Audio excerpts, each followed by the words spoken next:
Hey, this is Alex, and in this video, I'm going to go into North Korea.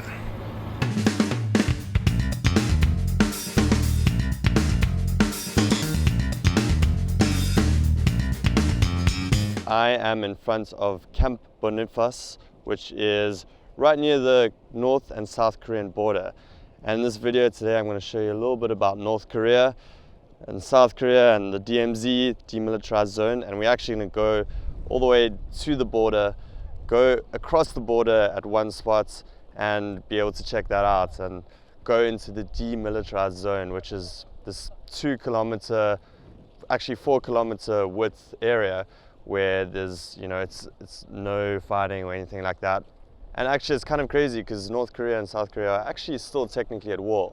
There's a ceasefire. This is one of the most militarized borders in the world, I think the most militarized, but it's also one of the least fortified. There's no big walls or anything. It's just this demilitarized zone where there's this imaginary border with markers along.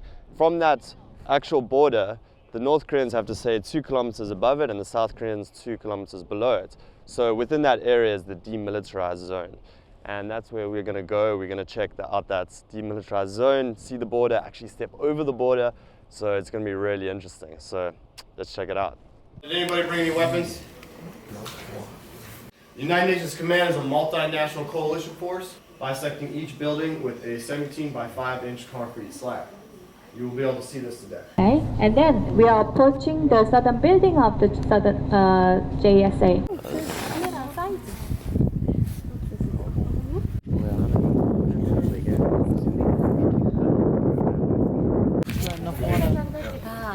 In front of the JSA right now, and it's pretty cool. We're actually right by the Korean border. This is the border between the north and the south, and you can actually see a North Korean soldier right behind me there, and it's pretty intense. It's like a weird feeling.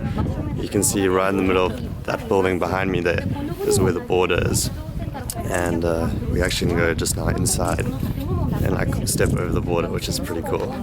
So that's North Korea, you can see behind me. Pretty fun, weird, eerie feeling.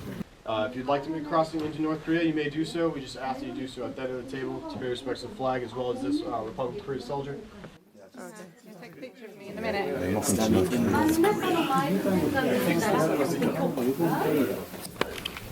Right now, I'm standing in North Korea, and there's one of the South Korean soldiers behind me. Cool guy. Yeah, we gotta go now, but very cool. About to walk over the line. So once you move out, do not take any more, please. Now back in South Korea.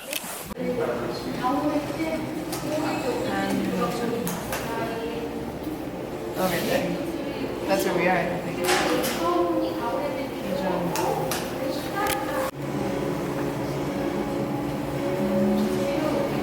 This is the authentic tree stump where the axe murders took place, where North Korean and South Korean and American soldiers got into conflict over pruning a tree. Pretty hectic. And this is the tree over here. It was blocking visibility, and they went ahead and tried to trim it, and there was a fight that broke out, and there were lots of axe deaths. Relatively smaller than the Korean flag as well, but that's also very huge as well. Of the return, so more than 100,000 were prisoners exchanged at the end of the war.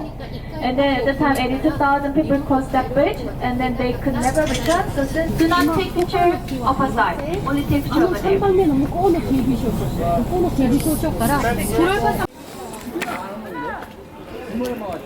So now behind me you can see the Freedom Bridge, which used to be the only North and South Korean connecting point and the only way you could transport between the two.